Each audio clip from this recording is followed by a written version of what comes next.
नमस्ते बच्चों। तो हम लोग प्लेन का इंटरसेक्शन देख रहे थे, line of intersection of plane, और किस तरह से लाइन ऑफ इंटरसेक्शन का इक्वेशन लिखते हैं। ठीक है ना। तो एक तरीका है कि पैरेलल वेक्टर नॉर्मल का क्रॉस प्रोडक्ट लेंगे और पॉइंट हिट एंड ट्रायल से जूम करेंगे, फिर लाइन लिख देंगे। ठीक है ना। और दूसरा तरीका दो प्लेन को लाइन में कन्वर्ट कर देना है। ठीक है ना। उसके लिए किसी एक अननोन एक्स वाई जेड में से किसी एक को, मान लो जेड को एक्स और वाई के फॉर्म में लिख देना है दोनों इक्वेशन की हेल्प से, और फिर लाइन बना लेना है। ठीक है ना। और ये भी बताए थे कि जब दो प्लेन का इक्वेशन देख के लाइन कहा जाए, मतलब लिखा रहे लाइन, लेकिन आप जब इक्वेशन देखोगे दो प्लेन रहेगा, तो ऐसे केस में समझिए कि वो line of intersection of this two plane. ठीक है ना। समझ गए आप। तो हम लोग 8th नंबर पे थे। 8th का सेकेंड टॉपिक होता है, ठीक है ना। देखो हम लोग इस तरह से प्लेन बनाए थे, दो प्लेन। ठीक है ना।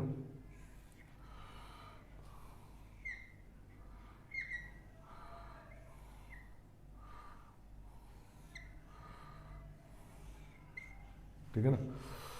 ये दो प्लेन है और ये लाइन ऑफ इंटरसेक्शन है। इसका इक्वेशन अब पता चल गया। और अब इस लाइन ऑफ इंटरसेक्शन से और भी बहुत सारे प्लेन पास कर सकते हैं, नहीं सही ना। तो जैसे ये हम लोग देख रहे थे कि दो प्लेन ये है, और इसे देखो ये सारे पेज जो है वो सब प्लेन है और सब उस लाइन, एक ही लाइन ऑफ इंटरसेक्शन से पास कर रहे हैं। ठीक है ना। तो इस फैमिली ऑफ प्लेन कहेंगे इसको। ठीक है ना। जिस तरह 2D में family of line, family of circle होता था, उसी तरह से 3D में भी फैमिली ऑफ प्लेन हो सकता है, नहीं। तो फैमिली का मतलब होता है कि वो इक्वेशन जिसमें अगर 2D है तो एक्स वाई हो और आर्बिट्री कांस्टेंट हो। ठीक है ना। 3D है तो एक्स वाई जेड हो और आर्बिट्री कांस्टेंट हो। ठीक है ना। तो ये 8th का सेकेंड टॉपिक है कि इस लाइन से जाने वाला जो इनफाइनाइट प्लेन होगा उसका फैमिली का इक्वेशन। तो equation of family of plane. ठीक है ना। Plane passing through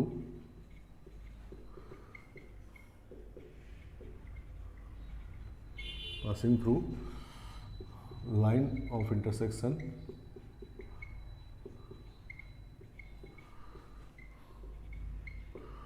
of planes. हमारे पास प्लेन्स P1 P2 है, L1x plus L2y plus L3z plus D1 equal to 0, और P2 and P2 is M1x plus M2y plus M3z और plus D2 equal to 0। ठीक है ना। तो ये प्लेन P1 P2 है, नहीं। P1 P2 ये प्लेन है, और इसके लाइन ऑफ इंटरसेक्शन से जाने वाला फैमिली ऑफ प्लेन चाहिए। तो इसको लिखते हैं हम लोग 2D की तरह, P1 plus lambda P2 equal to 0। ठीक है ना।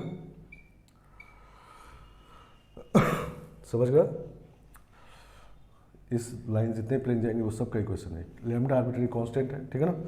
तो P1 का वैल्यू पुट करते हैं इसमें, L1x plus L2y plus L3z plus D1 और plus lambda times M1x plus M2y plus M3z और प्लस D2 इक्वल टू 0। ठीक है ना। तो ये फैमिली ऑफ प्लेन हो गया। अब ये कैसे इस लाइन से पास करेगा, देखो। तो मान लो इस लाइन पर कोई पॉइंट ले लेते हैं x1 y1 z1। ठीक है ना। इस लाइन पर पॉइंट ले लिए x1 y1 z1, तो वो पॉइंट दोनों प्लेन में है, नहीं। ठीक है ना। दोनों प्लेन के इंटरसेक्शन पे है, तो दोनों प्लेन में है। तो इसका मतलब x1 y1 z1 इसको भी सेटिस्फाई करेगा और इसको भी सेटिस्फाई करेगा। ठीक है ना। नहीं, मतलब L1 x1 plus L2 y1 plus L3 z1 plus D1 0 होगा, और M1 x1 plus M2 y1 plus M3 z1 plus D2 भी 0 होगा। ठीक है ना। अब देखते हैं कि ये पॉइंट x1 y1 z1 ये इस पे लाई कर रहा है कि नहीं। अगर लाई कर रहा है तो इस पॉइंट से ये पास करेगा, नहीं। तो इस पॉइंट को मान लिए हम लोग x1 y1 z1 और इसको इसमें रखते हैं। ठीक है। तो जब L1 x1 plus L2 y1 plus L3 z1 plus D1 लिखेंगे तो ये 0 हो जाएगा, क्योंकि इस पर भी लाई कर रहा है, सेटिस्फाई करेगा, तो ये 0 हो गया। और इसी तरह से अगर इसमें रखा जाए M1 x1 plus M2 y1 plus M3 z1 plus D2, तो ये भी 0 है क्योंकि इस पर भी लाई कर रहा है, नहीं तो ये हो जाएगा 0 plus lambda times 0 equal to 0। तो लैम्डा चाहे कुछ भी हो जाए, ये पॉइंट x1 y1 z1 से पास करेगा, नहीं, ठीक है ना, क्योंकि इसको सेटिस्फाई कर रहा है। तो इसी तरह से इस लाइन का कोई भी पॉइंट लेंगे तो इसको सेटिस्फाई करेगा, ठीक है ना, समझ गए बात। तो इसका मतलब ये प्लेन कहाँ से पास करेगा, इसी लाइन ऑफ इंटरसेक्शन से, ठीक है ना। और इस लाइन ऑफ इंटरसेक्शन से अब लैम्डा चाहे कुछ भी हो जाए, मतलब इनफाइनाइट वैल्यू लैम्डा का है, और वो सारे वैल्यू के लिए प्लेन इससे पास करेगा, नहीं, मतलब बहुत सारा प्लेन है ये, इनफाइनाइट प्लेन है, तो इसीलिए फैमिली ऑफ प्लेन है ये, ठीक है ना, समझ गए। इसमें आर्बिट्री कांस्टेंट लैम्डा है। तो जब भी क्वेश्चन में ये कहा जाए कि एक प्लेन जो है वो दो प्लेन के इंटरसेक्शन पॉइंट से पास कर रहा है, ठीक है ना, और दो प्लेन के लाइन ऑफ इंटरसेक्शन से पास कर रहा है, तो उसका इक्वेशन तुरंत ऐसा लिख लेंगे, और क्वेश्चन में जो अगला कंडीशन होगा उससे लैम्डा निकाल लेंगे, ठीक है ना, समझ गए बात। जैसे क्वेश्चन लिखते हैं, देखो, find equation of plane passing through origin and line of intersection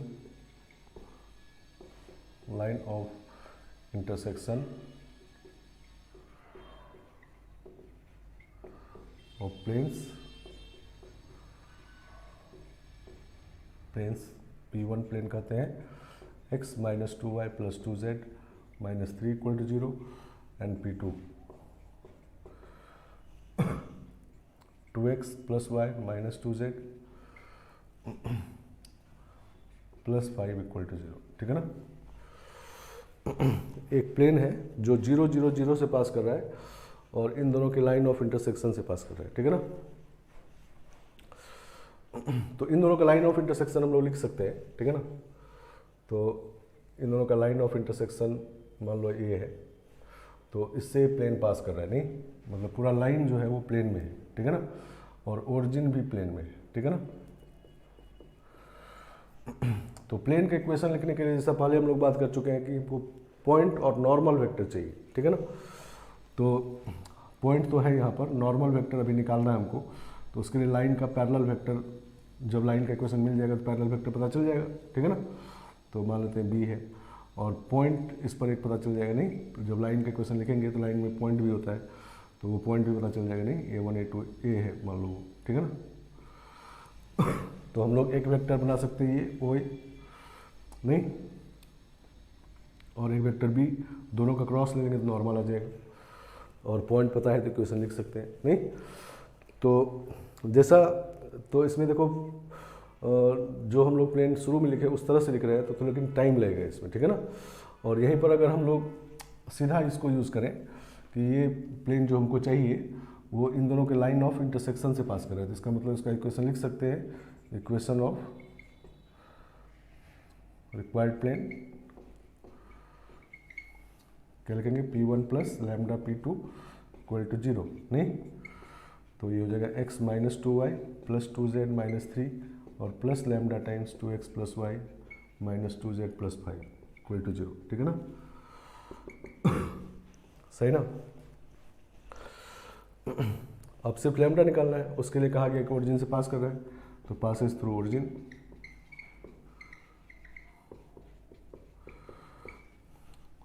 तो ओरिजिन से जब पास कराएंगे तो ये 0 0 0 हो जाएगा, माइनस 3 आ जाएगा और प्लस लैम्डा टाइम्स 5 आ जाएगा इक्वल टू 0, तो लैम्डा इक्वल टू 3/5, ठीक है ना। तो लैम्डा का वैल्यू 3/5 इसमें पुट कर देंगे, ठीक है ना, सही ना। तो पुट करने के बाद जो इक्वेशन आएगा, तो 5 लैम्डा का वैल्यू 3/5 पुट करेंगे तो 5 इधर मल्टीप्लाई होगा, नहीं, तो 5x प्लस 6x 11x हो जाएगा और माइनस 10y और प्लस 3y तो माइनस 7y और 10z और माइनस 2z तो 8z और माइनस 15 और प्लस 15 0 हो जाएगा, नहीं, ओरिजिन से पास कर रहा है तो कॉन्स्टेंट टर्म 0 होगा, ठीक है ना। सही ना। तो ये प्लेन जल्दी आ गया, नहीं, वैसे हमको पहले लाइन ऑफ इंटरसेक्शन निकालना होता और फिर क्रॉस लेके नॉर्मल निकालना होता, फिर इक्वेशन लिखते, ठीक है ना। तो जैसा 2D में भी हम लोग जानते हैं कि फैमिली ऑफ प्लेन का ऑप्शनल मेथड आपके पास अवेलेबल होता है। फैमिली ऑफ प्लेन नहीं भी यूज़ करेंगे तो क्वेश्चन बनेगा, लेकिन टाइम लगेगा। फैमिली ऑफ प्लेन यूज़ करेंगे या 2D में फैमिली ऑफ लाइन यूज़ करेंगे या फैमिली ऑफ सर्कल यूज़ करेंगे तो क्वेश्चन जल्दी बनेगा नहीं। तो जितने टाइप का फैमिली पढ़ते हैं वो ध्यान रखना है, ठीक है ना। जैसे इसमें एक ही फैमिली पढ़ना है कि दो प्लेन के इंटरसेक्शन से जाने वाला फैमिली ऑफ प्लेन, ठीक है ना, सही ना। तो जैसे ही दो प्लेन के लाइन ऑफ इंटरसेक्शन से पास करने वाला प्लेन क्वेश्चन में पता चले डायरेक्टली और इनडायरेक्टली नहीं, तो तुरंत ये इक्वेशन ऐसे लिख देंगे, ठीक है ना। और अभी ये इक्वेशन इनफाइनाइट प्लेन का है, मतलब वो सारा प्लेन का है जो इस लाइन ऑफ इंटरसेक्शन से पास कर रहा है। अब उसमें से कोई आपको एक चाहिए या दो चाहिए तो उसके लिए क्वेश्चन में कंडीशन होगा, जैसे यहाँ 0 0 0 से पास कर रहा है तो वो कंडीशन लगा देंगे तो लैम्डा आ जाएगा, तो अब वो वाला प्लेन आ गया, ठीक है ना, सही ना। चलो, तो मतलब इसमें तो कहा गया है कि एक प्लेन लिखिए जो दो प्लेन के लाइन ऑफ इंटरसेक्शन से पास कर रहा है, तो जिसको ये पता है वो सीधा लैंग्वेज वही है, एकदम सीधा यूज़ कर देंगे नहीं। लेकिन कभी कभी क्वेश्चन सीधा नहीं पूछा जाता है, मतलब ट्विस्ट करके ये बात कहा जाएगा कि दो प्लेन के लाइन ऑफ इंटरसेक्शन से पास कर रहा है, ठीक है ना। तो उस केस में भी समझना है इस बात को। तो क्वेश्चन पढ़ के जब भी ऐसा लगे कि 3 प्लेन है हमारे पास या 2 से ज़्यादा प्लेन है हमारे पास और सबका लाइन ऑफ इंटरसेक्शन सेम है, ठीक है ना, नहीं, क्वेश्चन पढ़ के अगर ऐसा लगे कि हमारे पास 2 से ज़्यादा प्लेन है, नहीं मतलब 2 प्लेन ये है, एक प्लेन और है, ठीक है ना, जिसका लाइन ऑफ इंटरसेक्शन सेम है, ठीक है ना, तो तीसरे प्लेन को आप लिख सकते हैं P1 प्लस लैम्डा P2, ठीक है ना, इक्वल टू 0, ठीक है ना। आया बात समझ में। तीसरा प्लेन कोई भी है, मान लो ये P1 है, P2 है और यहाँ पर मान लो P3 प्लेन होता जो इसी लाइन ऑफ इंटरसेक्शन पास कर रहा होता, तो P2 को लिख सकते हैं P1 प्लस लैम्डा P3 या P1 को लिख सकते हैं P2 प्लस लैम्डा P3 या P3 को लिख सकते हैं P1 प्लस लैम्डा P2, ठीक है ना। समझ गए बात। तो या तो डायरेक्ट लिखा हो कि दो प्लेन के लाइन ऑफ इंटरसेक्शन से पास कर रहा है, या क्वेश्चन ट्विस्टेड वे में लिखा हो, नहीं क्वेश्चन में सीधा नहीं कहा जाए, लेकिन आपको क्वेश्चन पढ़ के ऐसा लगे कि 3 प्लेन है हमारे पास जिसका लाइन ऑफ इंटरसेक्शन सेम है, ठीक है ना, तो तुरंत समझ लेना है कि फैमिली ऑफ प्लेन वाला कॉन्सेप्ट है, ठीक है ना, सही ना। जैसे देखो क्वेश्चन ये find equation of plane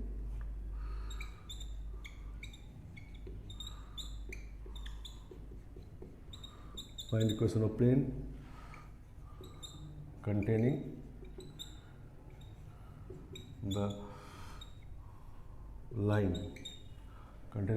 x minus 2y plus z minus 1 equal to 0 and containing the line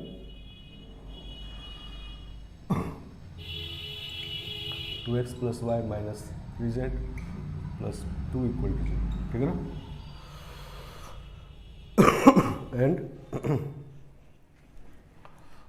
and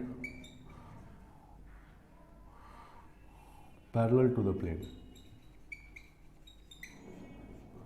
parallel to the line,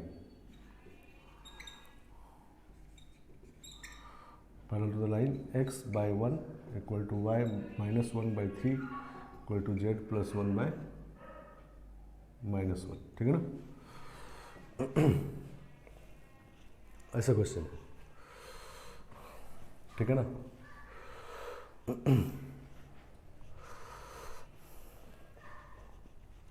मतलब हम कहा गया एक प्लेन है, उसका इक्वेशन फाइंड करना है और वो प्लेन कंटेनिंग द लाइन लिख करके 2 प्लेन लिखा हुआ है, ठीक है ना।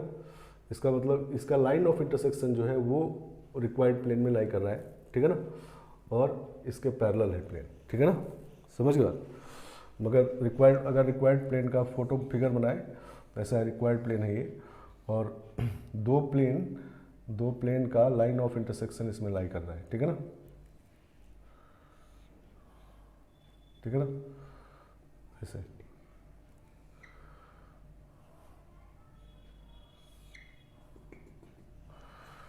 समझ गया, ठीक है ना। इस तरह का बात,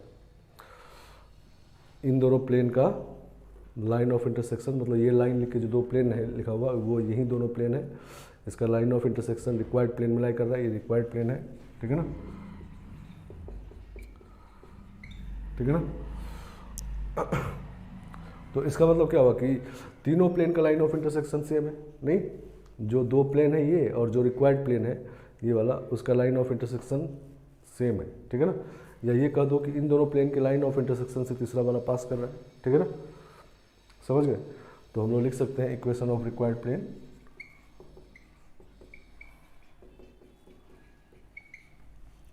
क्या लिख सकते हैं, x minus 2y plus z minus 1 plus lambda times 2x plus y minus 3z plus 2 equal to 0, ठीक है ना। इसको सिंप्लीफाई करेंगे तो 2 लैम्डा प्लस 1x और plus lambda minus 2y plus 1 minus 3 lambda z और plus 2 lambda minus 1 equal to 0, ठीक है ना, ऐसा हो जाएगा। अब कहा गया कि लैम्डा निकालना है हमको, लैम्डा निकालने के लिए कंडीशन दिया हुआ कि ये प्लेन जो है इस लाइन के पैरेलल है, ठीक है ना। चलो प्लेन जब हमको पता है ये, तो इसका नॉर्मल वेक्टर हमको पता है, नहीं, जैसे ये प्लेन है बोर्ड का तो इसका नॉर्मल वेक्टर पता है, और ये प्लेन जो है एक लाइन के पैरेलल है, ठीक है ना, लाइन ऐसे है नहीं तभी प्लेन इसके पैरेलल होगा, या ऐसे होगा तब भी पैरेलल है। तो इसका मतलब क्या है कि लाइन का जो पैरेलल वेक्टर है, ये लाइन का पैरेलल वेक्टर होता है, और प्लेन का जो नॉर्मल वेक्टर है वो परपेंडिकुलर है, ठीक है ना, समझ गए बात। तो as plane parallel to the line, ठीक है ना, टू द गिवन लाइन, तो प्लेन का नॉर्मल और लाइन का पैरेलल वेक्टर परपेंडिकुलर होगा, ठीक है ना। तो दोनों का डॉट जीरो करना है, ठीक है ना। तो दिस इंटू 1, तो 1 into 2 lambda plus 1 plus 3 into lambda minus 2 और plus minus 1 into 1 minus 3 lambda equal to 0, ठीक है ना। तो 5 लैम्डा 3 लैम्डा 8 लैम्डा और माइनस 1 प्लस 1 कैंसिल माइनस 6, तो लैम्डा इक्वल टू माइनस 3/4 हो जाएगा, ठीक है। तो लैम्डा का वैल्यू 3/4 रख देना, ठीक है ना, समझ गया। तो लैम्डा का वैल्यू 3/4 इसमें पुट कर दे रहे हैं, फिगर हटा दिए, लैम्डा का वैल्यू 3/4 इसमें पुट करेंगे तो ये 3/2 प्लस 1 5/2x हो जाएगा, 5/2x equation of required plane, और 3/4 जब यहाँ पुट करेंगे तो ये हो जाएगा minus 5/4,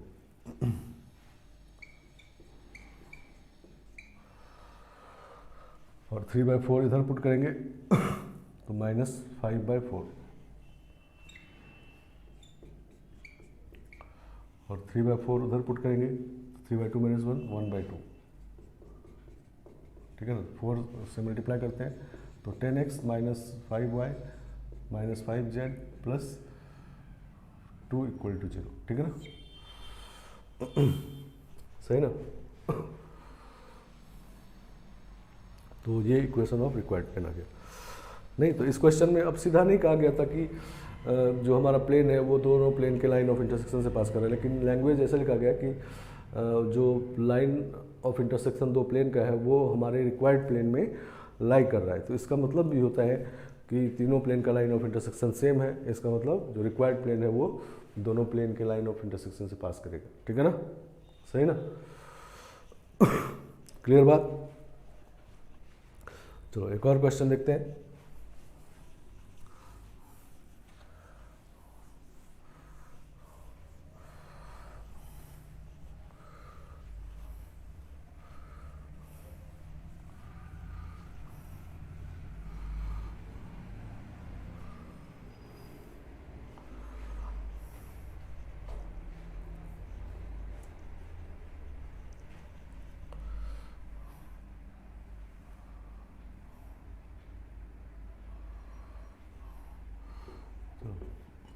Let plane P1 is x minus 2y plus 2z minus 3 equal to 0 and plane P2 is 2x plus y minus 2z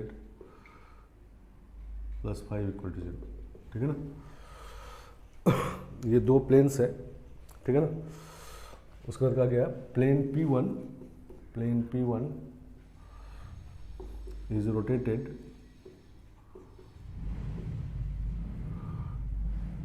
about its line of intersection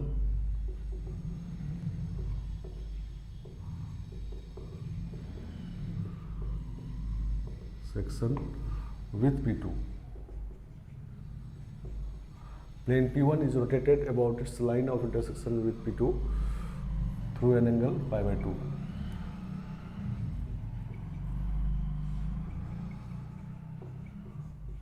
pi by 2 angle से rotate कर दिया गया, ठीक है ना,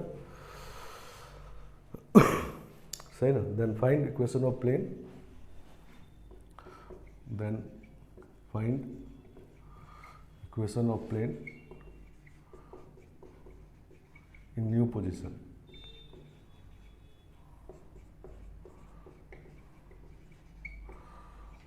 सही ना. जब प्लेन नए पोजीशन पे चला जाएगा तो उसका इक्वेशन क्या होगा, ठीक है ना, समझ गया.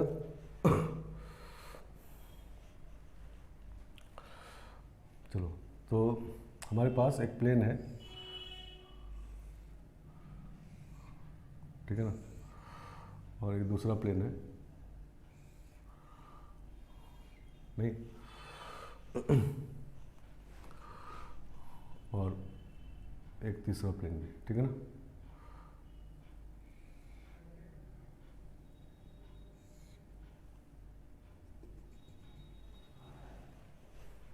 ठीक है ना. ये प्लेन हमारा P1 है और ये प्लेन P2 है, ठीक है ना. और P1 प्लेन को रोटेट कर दिया गया है about it's line of intersection with P2, ठीक है ना. P2 प्लेन का जो लाइन ऑफ इंटरसेक्शन है इसके अबाउट इसको रोटेट कर दिया गया 90 डिग्री से, तो यहाँ आ गया ये, ठीक है ना. नहीं, ऐसे रोटेट कर दिया गया, ठीक है ना. तो ये रिक्वायर्ड प्लेन है, ठीक है ना. इसी का इक्वेशन चाहिए, ठीक है ना. समझ रहे बात. P1 P2 प्लेन ये है और इससे 90 डिग्री पे प्लेन ये है, ठीक है ना, ऐसे खड़ा है, ठीक है ना. तो इसका इक्वेशन चाहिए हमको, रोटेशन लिखा हुआ है, ठीक है ना. लेकिन देखो ध्यान से, तो इन तीनों प्लेन का लाइन ऑफ इंटरसेक्शन सेम है, ठीक है ना. नहीं, तो इसका मतलब इस प्लेन को लिख सकते हैं P1 प्लस लैम्डा P2, ठीक है ना. तो इक्वेशन ऑफ रिक्वायर्ड प्लेन,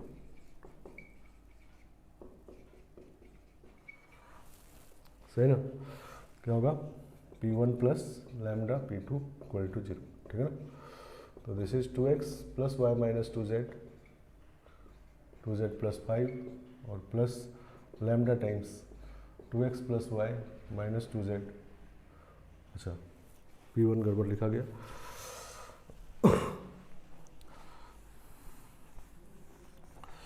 तो P1 प्लेन हमारा है x minus 2y plus 2z minus 3 और plus lambda times 2x plus y minus 2z और प्लस 5 इक्वल टू 0, ठीक है ना. सही ना. इसको थोड़ा ठीक कर लेते हैं. तो x वाला टर्म इकट्ठा करते हैं, 2 लैम्डा प्लस 1x और प्लस लैम्डा माइनस 2y और प्लस 2 माइनस 2 लैम्डा z और plus 5 lambda minus 3 equal to 0, ठीक है ना. अब कहा गया कि ये प्लेन जो है P1 के परपेंडिकुलर है, ये प्लेन P1 के परपेंडिकुलर हो गया. नहीं, P1 को 90 डिग्री से रोटेट करके ये मिला, तो मतलब दोनों के बीच का एंगल 90 है, ठीक है ना.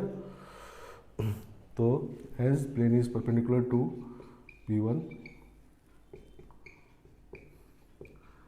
तो नॉर्मल भी परपेंडिकुलर होगा आपस में, नहीं, क्योंकि प्लेन के बीच का एंगल नॉर्मल के बीच का एंगल, ठीक है ना.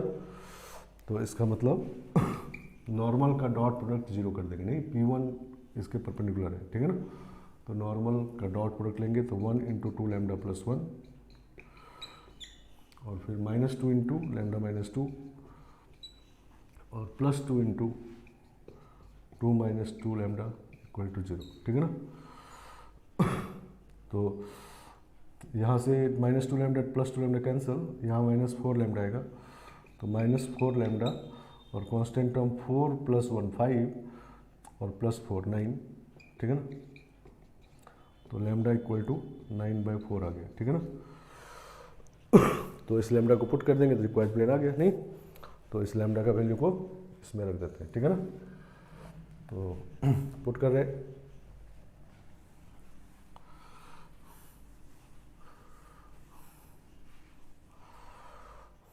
चलो, तो लैम्डा का वैल्यू निकाल के इसमें रख रहे हैं, ठीक है ना। 9/4, 9/4 तो 2 कैंसिल होकर 9/2 हो जाएगा, तो 11/2 हो जाएगा। 11/2x equation of required plane.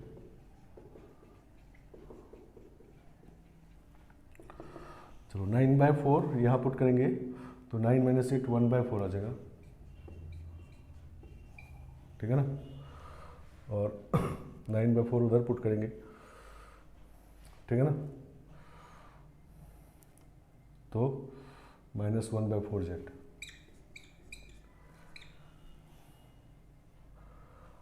ठीक है ना। 45 - 12 कितना होगा? 45 - 12 33 प्लस 33/4 इक्वल टू 0, ठीक है ना। 4 से मल्टीप्लाई कर रहे हैं तो 22x plus y minus z plus 33 equal to 0, ठीक है ना। तो दिस इज रिक्वायर्ड प्लेन, ठीक है ना। तो ये सारे क्वेश्चन हम लोग किए, फैमिली ऑफ प्लेन वाला नहीं, लेकिन सब में डायरेक्ट लैंग्वेज नहीं था कि दो प्लेन के लाइन ऑफ इंटरसेक्शन से प्लेन पास कर रहा है, तो इनडायरेक्टली भी लैंग्वेज को समझना है। जब भी क्वेश्चन पढ़ के ऐसा लगे 3 प्लेन का लाइन ऑफ इंटरसेक्शन सेम है, तो समझिए कि तीसरा वाला प्लेन दोनों के लाइन ऑफ इंटरसेक्शन से पास कर रहा है, और उसका इक्वेशन लिखेंगे P1 plus lambda P2 equal to 0, ठीक है ना। और क्वेश्चन में जो अगला कंडीशन होगा, क्वेश्चन में लैम्डा निकालने के लिए कोई ना कोई कंडीशन दिया रहेगा, उससे लैम्डा निकाल लेंगे, ठीक है ना। आए बात समझ में?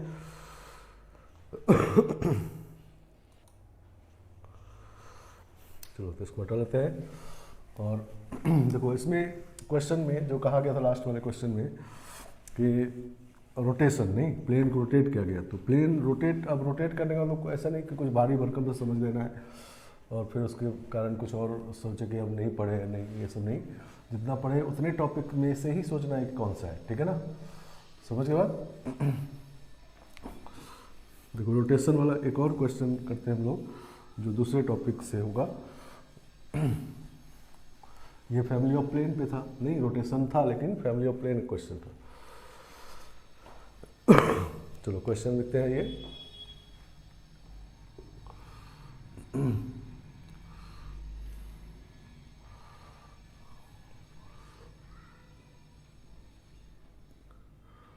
Late cartesian equation of plane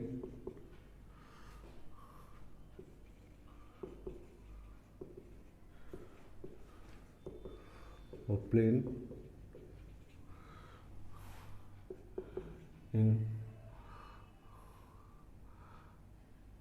XYZ coordinate system.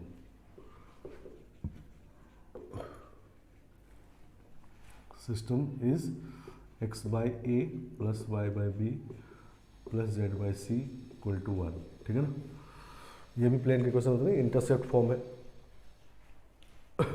x intercept a है, y intercept b, z intercept c है, ठीक है ना।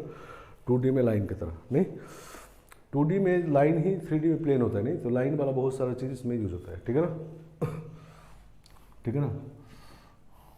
And another Cartesian system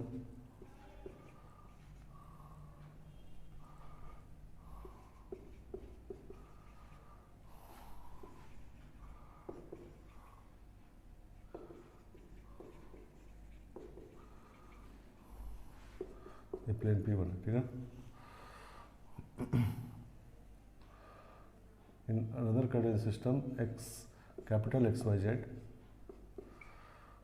equation of same plane, equation of same plane P1 जो है वो है x by A1 plus y by B1 plus z by C1 equal to 0 1, ठीक है ना। सही ना। एक दूसरा कार्टेशियन सिस्टम है एक कैपिटल एक्स वाई जेड वाला, उसमें इक्वेशन ये है, ये capital X capital Y capital Z है, ठीक है ना। Origin of both system is same,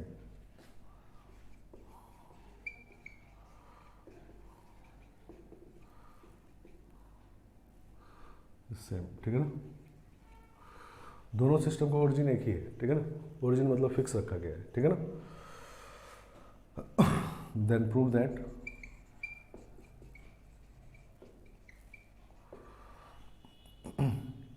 1 by a square plus 1 by b square plus 1 by c square equal to 1 by A1 square plus 1 by B1 square plus 1 by C1 square, ठीक है ना। ये prove करना है, ठीक है ना। चलो, तो मतलब ऐसा बात है कि एक कोऑर्डिनेट कार्टेशियन कोऑर्डिनेट सिस्टम है XYZ, ठीक है ना, स्मॉल XYZ, और एक दूसरा कोऑर्डिनेट सिस्टम है वो कुछ ऐसा है, इधर भी कुछ ऐसा, ठीक है ना, कैपिटल XYZ। ओरिजिन दोनों का सेम है, ठीक है ना, ओरिजिन यहीं पर इसका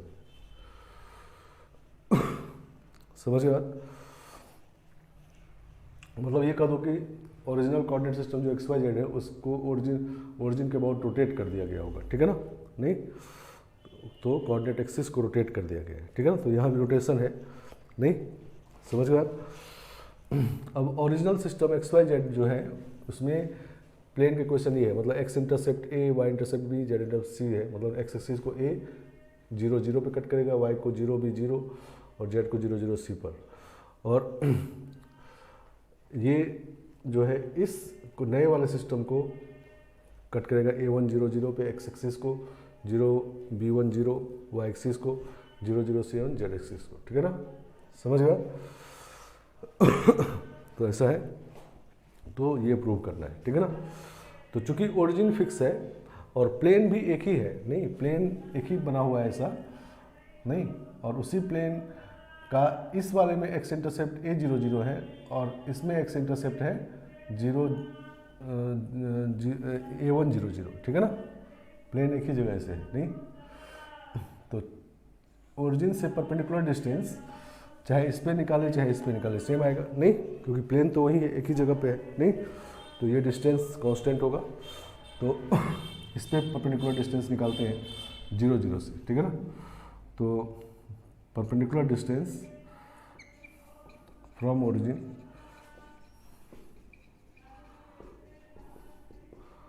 on both the plane are same,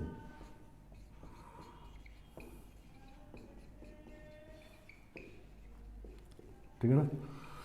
तो इस पे जब 0 0 से परपेंडिकुलर डिस्टेंस निकालेंगे तो 0 0 0 हो जाएगा, ये -1 होगा, तो -1 का mod upon under root 1 by A square plus 1 by B square plus 1 by C square होगा, और इस वाले पे निकालेंगे तो ये होगा -1 का mod upon 1 by A1 square plus 1 by B1 square plus 1 by C1 square, ठीक है ना। सही ना, तो रेसिप्रोकल लेके स्क्वायर करते हैं तो ये आ जाएगा, ठीक है ना, समझ गए। तो ये भी क्वेश्चन देखो रोटेशन पे था, मतलब कि कहा जाए कि एक्सिस रोटेट कर दिया, एक्सिस में नहीं कहे, लेकिन मान लो इसी क्वेश्चन में ऐसे कहा था कि एक्सिस को रोटेट कर दिया गया थीटा एंगल से, ठीक है ना, ओरिजिन को फिक्स रखते हुए, ठीक है ना। तो इसमें भी फिर रोटेशन के बारे में कुछ ज़्यादा नहीं सोचना है, आपको ये सोचना है कि जो पीछे पढ़े हैं उसमें से कौन सा यूज होगा, ठीक है ना। तो ओरिजिन से परपेंडिकुलर डिस्टेंस दोनों प्लेन पे सेम होगा तो वो यूज़ कर देंगे, ठीक है ना, आगे समझ में। 2D में लाइन में भी ये क्वेश्चन होता था, ठीक है। चलो इसी तरह से एक क्वेश्चन होता है लोकस प्रॉब्लम, जो हम लोग 2D में पढ़े थे, वो भी इधर होता है, ठीक है ना, और उसमें भी अप्रोच वही रखते हैं, ठीक है ना। तो एक लोकस का भी क्वेश्चन देखते हैं और फिर स्फीयर पे चलते हैं।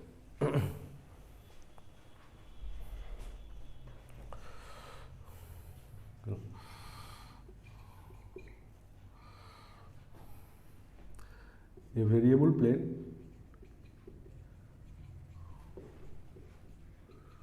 passing through 1, 2, 3, ठीक है ना, meets the coordinate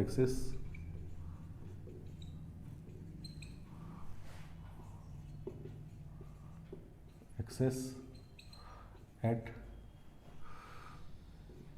A, B and C, ठीक है ना, मतलब x एक्सिस को A पर मिला, y एक्सिस को B पर, z एक्सिस को C पर मिला, ठीक है ना। Then find locus of centroid of triangle ABC, ठीक है ना। इसके सेंट्रॉइड का लोकस निकालना है, ठीक है ना, तो जैसा हम लोग जानते हैं कि लोकस हमेशा मूविंग पॉइंट का होता है, ठीक है ना। तो इस ट्रायंगल का सेंट्रोइड मूव करेगा, क्योंकि आपका प्लेन सिर्फ एक पॉइंट दिया हुआ है, 1 2 3 से पास करता है, 1 2 3 से तो इन्फाइनाइट प्लेन पास कर सकता है। तो आपका ए बी सी भी वैरी करेगा नहीं, जहाँ पर एक्स एक्सिस जब बहुत सारे प्लेन होंगे तो बहुत सारे ए बी सी मिलेंगे, तो बहुत सारा सेंट्रोइड मिलेगा नहीं। तो इसीलिए सेंट्रोइड मूविंग पॉइंट है, तो सेंट्रोइड का लोकस निकालना है, ठीक है ना, समझ गया। तो चलो, तो हम लोग प्लेन का इक्वेशन, जो वेरिएबल प्लेन है उसका इक्वेशन एज्यूम कर लेते हैं। Let equation of variable plane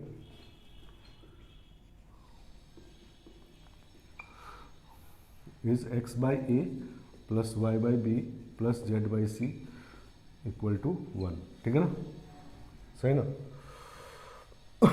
और ट्राइंगल जो ABC है वो सपोज ऐसा है, 3D में बनाना पॉसिबल नहीं है, इसलिए ऐसे बना देंगे ट्राइंगल। और ये समझो कि A है एक्स एक्सिस को जहाँ पर कट किया है प्लेन, और ये B है जहाँ पर वाई एक्सिस कट किया है, ये C है जहाँ जेड एक्सिस कट किया है, ठीक है ना।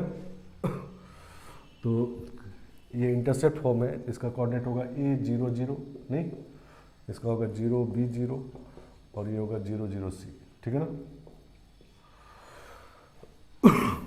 चलो, इसका सेंट्रोइड जी कहते हैं, सेंट्रोइड का लोकस निकालना है, तो सेंट्रोइड को हम लोग अल्फा बीटा गामा एज्यूम कर लेंगे। नहीं, लोकस में यही काम करते हैं, जिस पॉइंट का लोकस निकालना होता है उसको आइडेंटिफाई करके उसको एज्यूम कर लीजिए, ठीक है ना, अल्फा बीटा गामा का भी। अब फिर क्या करना पड़ता है कि अल्फा बीटा गामा में और नॉन क्वांटिटी में एक इक्वेशन लिखना पड़ता है, ठीक है ना। और जब ऐसा हो जाए तब अल्फा को एक्स, बीटा को वाई, गामा को जेड कर देंगे, ठीक है ना। 2D में सिर्फ अल्फा बीटा लेते थे, यहाँ अल्फा बीटा गामा है, 3D है, तो ठीक है ना। तो हम लोग एक प्लेन एज्यूम कर लिए हैं, इसमें 3 अननोन है ABC, तो तीनों को हटाना होगा। उसके लिए इक्वेशन बनाएंगे। तो पहला इक्वेशन है कि पास कर रहा है 1 2 3 से, तो पासिंग थ्रू 1 2 3, तो क्या होगा 1 by a plus 2 by b plus 3 by c equal to 1, ये पहला इक्वेशन, ठीक है ना। ABC तीनों को हटाना है। अब सेंट्रोइड वाला फॉर्मूला लगाते हैं, ठीक है ना। तो अल्फा जो होगा x1 plus x2 plus x3 by 3 होगा, नहीं, तो a plus 0 by 3, a plus 0 by 3, नहीं, तो इसका मतलब a इक्वल टू आ गया 3 अल्फा। इसी तरह बीटा निकालेंगे, तो 0 प्लस b प्लस 0 बाई 3, तो b का वैल्यू 3 बीटा आ जाएगा। और गामा 0 प्लस c बाई 3, तो c का वैल्यू 3 गामा आ जाएगा, ठीक है ना।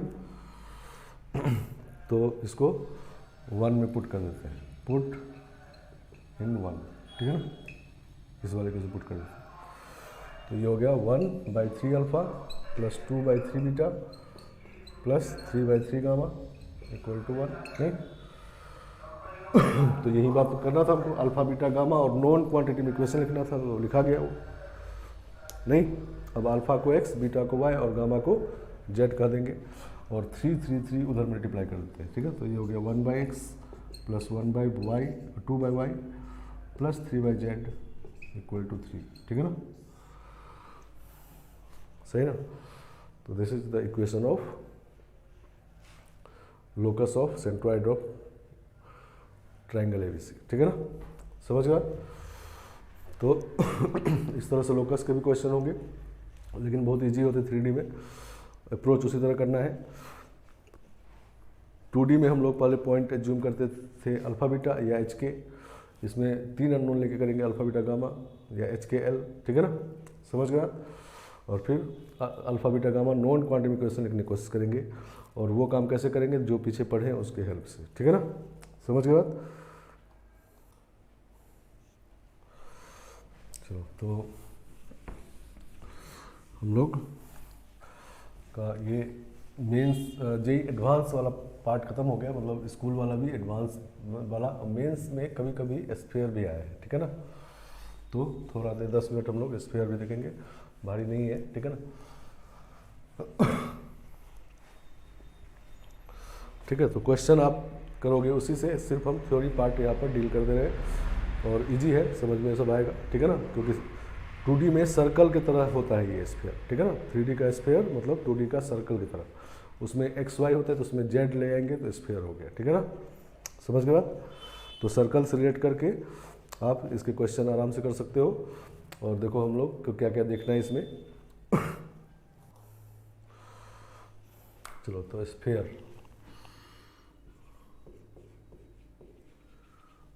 स्फीयर, ठीक है ना। तो स्फीयर होता है locus of a point in space, ठीक है ना, whose distance from a fix point remains constant, ठीक है ना।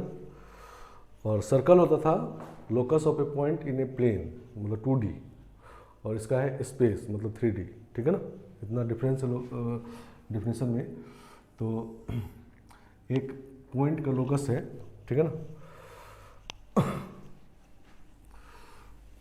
एक पॉइंट P का लोकस है जिसका फिक्स पॉइंट A से डिस्टेंस हमेशा कांस्टेंट होता है, R, कैपिटल R होता है, ठीक है ना। एक्चुअली वेक्टर में हम लोग स्मॉल r कहते हैं position vector of any point को, तो यहाँ डिस्टेंस कैपिटल R कर दिए, तो ये एनी पॉइंट है, ठीक है ना, सही ना। तो अब ये जहाँ जहाँ लाई करेगा वही लोकस स्फीयर है, ठीक है ना। समझ गए। तो हम लोगों को क्या करना होता है इक्वेशन लिखने के लिए 2D या 3D में, जैसा पहले बात कर रहे थे हम लोग कि एनी पॉइंट में एक रिलेशन लिखते हैं, उस कर्व पे जिस कर्व का इक्वेशन चाहिए उस कर्व पे एक एनी पॉइंट ले लेते हैं, जैसे एक एनी पॉइंट R ले लिए और उसमें एक रिलेशन लिखना है, ठीक है ना। तो यहाँ रिलेशन क्या होगा, R माइनस A का mod equal to capital R, ठीक है ना, सही ना। तो यही हो गया वेक्टर इक्वेशन ऑफ स्फीयर, इसको कहेंगे, ये स्फीयर के इक्वेशन का वेक्टर फॉर्म है, ठीक है ना। और ठीक है ना, तो ये वेक्टर इक्वेशन ऑफ स्फीयर,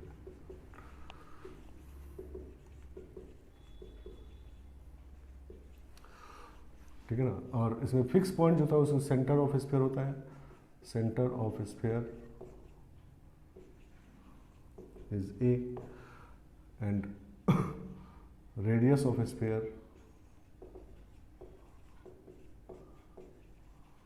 कहते हैं कैपिटल R को, ठीक है ना। और स्मॉल r जो पोजीशन वेक्टर है, ये है position vector of any point on the circumference of sphere, ठीक है ना। तो R is position vector of any point on the circumference of sphere, circumference of sphere, सही ना। तो ये हमारा वेक्टर इक्वेशन हो गया।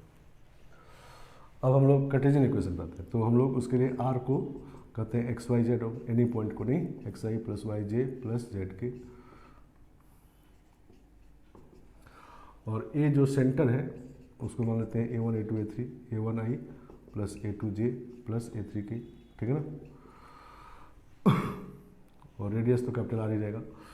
तो R माइनस A वेक्टर बनाएंगे जब, तो ये होगा x minus A1I plus y minus A2J और z माइनस A3 के, ठीक है ना।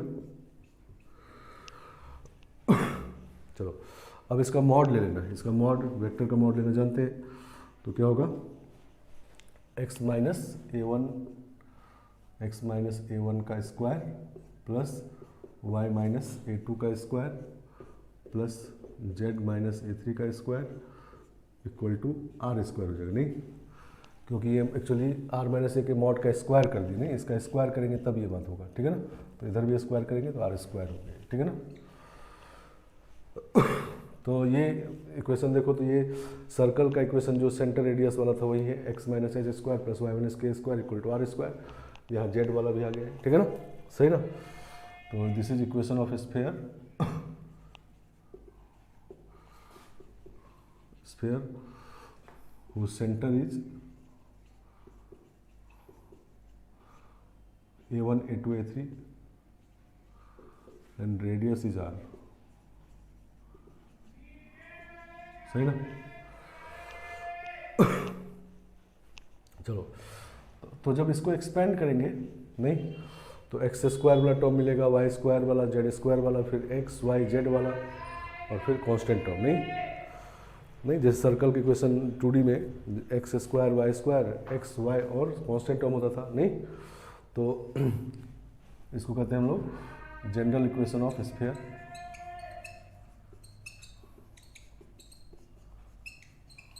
ठीक है ना, x square plus y square plus z square plus 2gx plus 2fy plus 2wz और प्लस d1 इक्वल टू 0।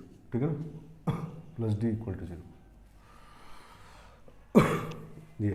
ठीक है ना, मतलब जब आपको स्फीयर लिखना होगा तो सेंटर रेडियस पता करके इससे लिखिए कार्टेशियन फॉर्म में, और क्वेश्चन में जब स्फीयर मिलेगा तो ऐसा मिलेगा। ठीक है ना, तो ऐसा मिलता है तो सेंटर इसका होगा सर्कल की तरह, सेंटर कितना होगा -g -f -w, और रेडियस होगा इसका radius equal to g square plus f square plus w square minus d। ठीक है ना, इसका स्क्वायर। ठीक है ना, चलो क्लियर बात है। तो जैसे सर्कल मिलता था तो सेंटर रेडियस निकालते थे, उसी तरह स्फीयर का क्वेश्चन ऐसा मिलेगा इसमें, नहीं उसी में जेड वाला ऐड हो गया है तो स्फीयर हो गया 3D में। ठीक है ना, सेंटर रेडियस ये होगा इसमें, और अगर g square plus f square plus डब्ल्यू स्क्वायर माइनस डी निगेटिव हो जाए, ठीक है ना, तो then sphere is imaginary.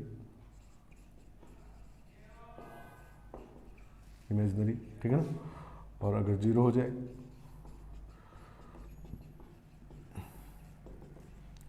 Then sphere is a point sphere, और वो पॉइंट क्या होगा सेंटर, नहीं minus g minus f minus डब्ल्यू। ठीक है ना, चलो तो ये स्फीयर का इक्वेशन लिखना है अगर तो सेंटर रेडियस निकाल के इससे लिखेंगे, और या क्वेश्चन में स्फीयर मिलेगा तो ऐसा मिलेगा, या एज्यूम करना हो स्फीयर तो ऐसे एज्यूम कर सकते हैं। और फिर इसमें 4 अननोन है जी एफ डब्ल्यू डी, तो 4 कंडीशन लगा के 4 अननोन निकाल के स्फीयर लिख सकते हैं। ठीक है ना, समझ गए बात। और एक डायमीटर फॉर्म वाला भी होता है। ठीक है ना, तो equation of sphere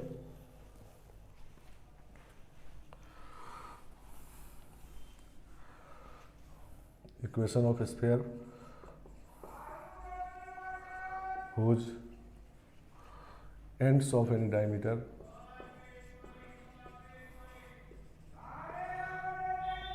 is A x1 y1 z1 and B x2 y2 z2। ठीक है ना, तब स्फीयर का इक्वेशन उसी सर्कल की तरह होता है, x minus x1 x minus x2 फिर y minus y1 y minus y2 plus z minus z1 z minus z2 equal to 0। ठीक है ना, सही ना। 2D में जब सर्कल पढ़ते थे तो ये होता डायमीटर फॉर्म ये होता था, अब ये भी आ गया, नहीं समझ गए बात। तो स्फीयर का ये 3 इक्वेशन ध्यान रखना है, नहीं एक तो सेंटर रेडियस वाला फॉर्म, डायमीटर वाला फॉर्म, और ये जनरल फॉर्म। ठीक है ना, समझ गए, सर्कल की तरह ये बिल्कुल। चलो तो इक्वेशन हो गया, वेक्टर फॉर्म ये है और कार्टेशियन फॉर्म ये सब। ठीक है ना, तो देखो एक क्वेश्चन लिखते हैं।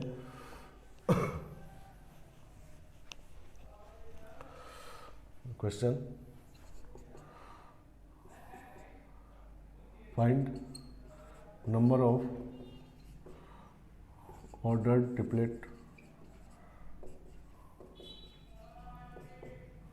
एक्स वाई जेड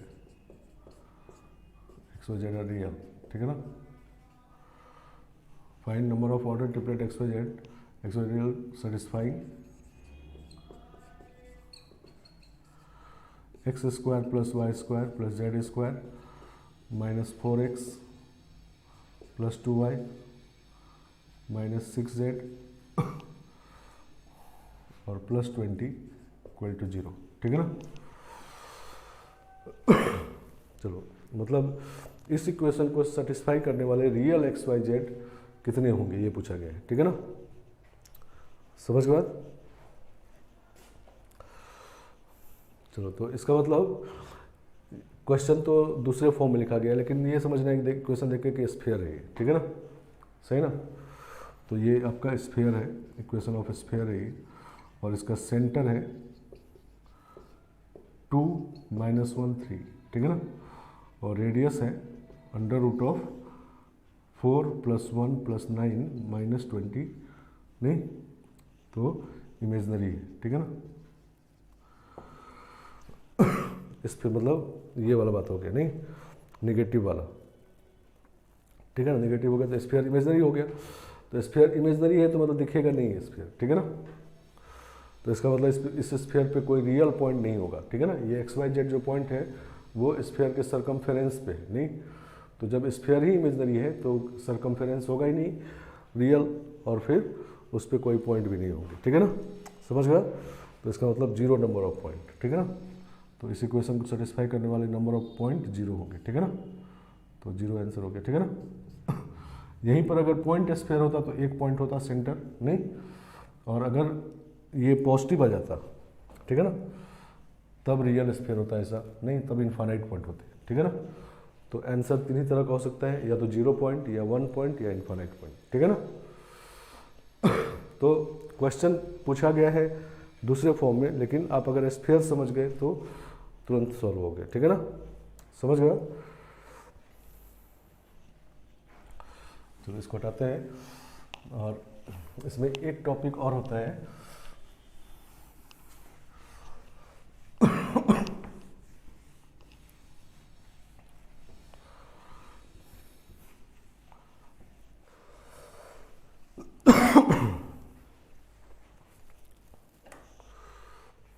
इसको कहते हैं सेंटर।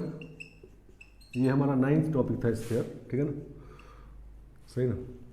9th 8th पे हम लोग फैमिली ऑफ प्लेन खत्म किए थे, 9th है centre of circle, circle form by sphere and plane, ठीक है ना, form by intersection of sphere and plane.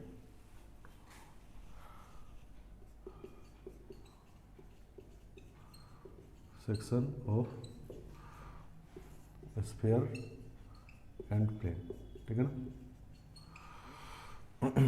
Sphere और प्लेन को जब इंटरसेक्ट कराएंगे, ठीक है ना, प्लेन हम लोग पीछे पढ़े, स्फीयर अभी पढ़ रहे हैं, तो एक उसमें सर्कल बनेगा प्लेन में, ठीक है ना, सही ना। 2D है, प्लेन मतलब 2D, उसमें एक सर्कल बनेगा, नहीं।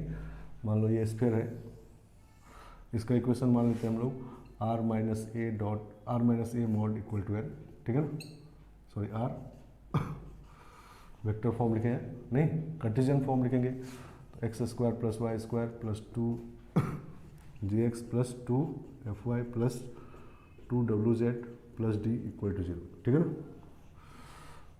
तो ये भी क्वेश्चन इसी का समझ लेंगे, और एक प्लेन से इसको कट कर दिए,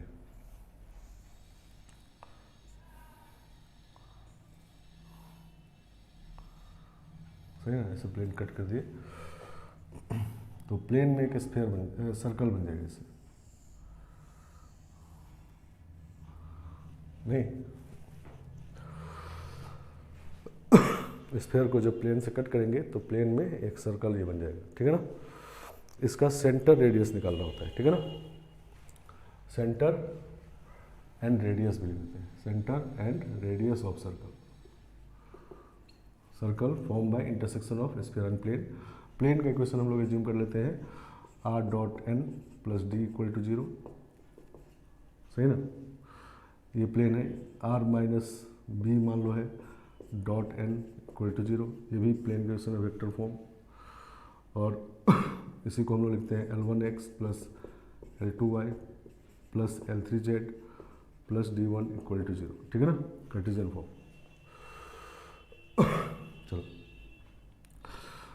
चलो स्फीयर पता है तो हमको सेंटर रेडियस पता है, नहीं। सेंटर का पोजीशन वेक्टर ए है, ये मतलब -g -f -w है, ठीक है ना, और रेडियस कैपिटल R है, नहीं कैपिटल R है, ठीक है ना। तो ये जो डिस्टेंस है इसको सेंटर सी कहते हैं, कैपिटल सी, और ये एम कहते हैं, ठीक है ना। तो एम क्या है, तो foot of perpendicular from centre of sphere on the plane, ठीक है ना, ठीक है ना। M is foot of perpendicular from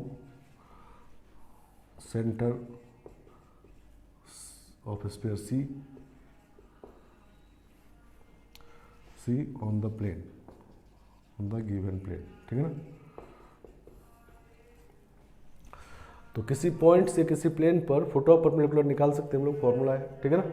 तो एम का कोऑर्डिनेट आ जाएगा, नहीं समझ गए। और सी एम जो है वो है perpendicular distance from point on the plane, ठीक है ना। किसी पॉइंट से किसी प्लेन परपेंडिकुलर डिस्टेंस भी निकाल सकते हैं। This is perpendicular distance from C on the plane, ठीक है ना। ये भी निकाल सकते हैं, तो ये दोनों हम लोग निकाल सकते हैं, नहीं ये इसमें स्फीयर कहीं नहीं है, प्लेन है, नहीं स्फीयर का इक्वेशन पता है तो सिर्फ सेंटर निकालना है, और उस पॉइंट से प्लेन पर फुट ऑफ परपेंडिकुलर निकाल लेना है तो एम आ जाएगा, और परपेंडिकुलर डिस्टेंस निकालना है तो सी एम आ जाएगा, ठीक है ना। सही ना। और जो m है वही सर्कल का सेंटर भी होगा, ठीक है ना, सही ना। Also this is m is foot of perpendicular from center of sphere C on the given plane, and m is center of circle, required circle, ठीक है ना। ये सर्कल मिल गया सेंटर, नहीं। अब हमको ये कैपिटल आर पता है, स्फीयर का रेडियस, और ये परपेंडिकुलर डिस्टेंस पता हो गया, मान लो d, ठीक है ना। d पहले से l का देते हैं, ठीक है ना। तो यही रेडियस ऑफ सर्कल है, नहीं m, और इसको पॉइंट q का देते हैं, ठीक है ना। M Q is equal to radius of circle,